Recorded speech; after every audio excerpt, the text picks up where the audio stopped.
Je sais pas s'il chante aussi bien qu'il pilote notre Johann Zarco, mais une chose est sûre, il ne fait jamais dans la langue de bois. Trêve de plaisanterie, Johann il est exceptionnel, il est motivé malgré une moto franchement pas au niveau. Mais Zarco est aussi très déçu pour l'instant du prototype 2025 qu'il a pu tester il y a quelques mois. On revient sur les déclarations de Johann Zarco de suite, n'oubliez pas de liker la vidéo, de vous abonner, c'est important, sinon je sors la guitare et je pousse la chansonnette jusqu'à la fin de la vidéo.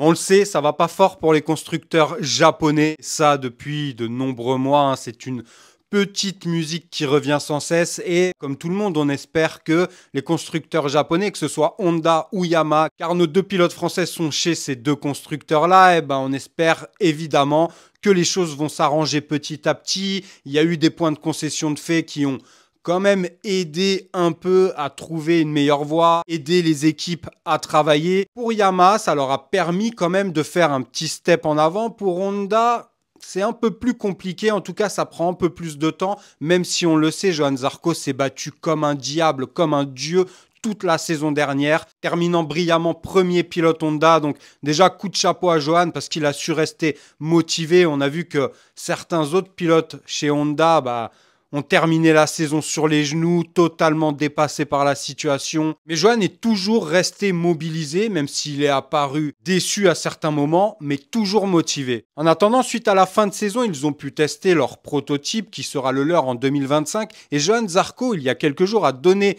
une interview où il revient sur ce prototype qu'il a pu tester. Et il n'est pas emballé, notre pilote français, c'est le moins qu'on puisse dire. On revient sur les déclarations de Johann Zarco de suite. On va avoir du 109 avec Aleix Espargaro comme pilote-testeur, ça peut être très bien. Et pour faire avancer les choses aussi avec une vision différente, là, ce sera le rôle de Romano Albesiano. Et ça, pour l'instant, il ne peut pas encore, disons, entrer en action tant que 2025 n'a pas commencé. Donc, curieux, en fait, après le premier test de Malaisie, même le shakedown, finalement, de voir comment les choses vont pouvoir avancer à partir de là. Parce qu'actuellement, le projet 2025 ne va pas mieux que le 2024. Et ça veut dire qu'en fait, c'est comme si 2024 n'avait pas assez servi. Parce que là, finalement, le projet 2025 est pareil, voire moins bien. On a besoin de progresser, on cherche à être dans le top 10, mais on va dire que personnellement, tant que je peux rester le premier pilote Honda, ça permet de garder une crédibilité. Donc quel que soit le niveau de la moto, si je reste le numéro 1 de la marque, au moins je garde la marque confiante en moi. Ça peut être important.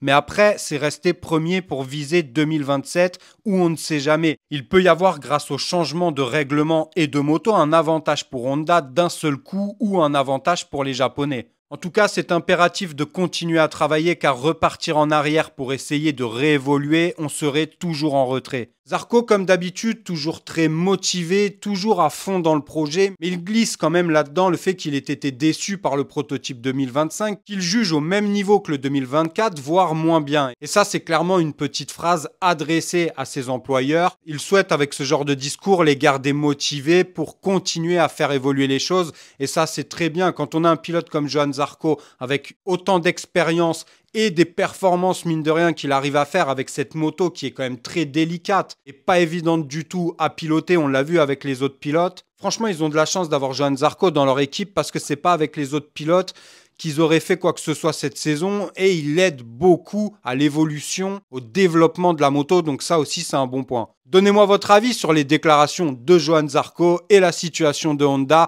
Que voyez-vous faire le constructeur japonais sur la saison 2025? Vont-ils s'approcher du top 10? Mystère et boule de gomme, on le verra la saison prochaine. En tout cas, on reste connecté. N'oubliez pas de liker la vidéo, de vous abonner. On se retrouve dès vendredi sur Vincent MiGP. Ciao!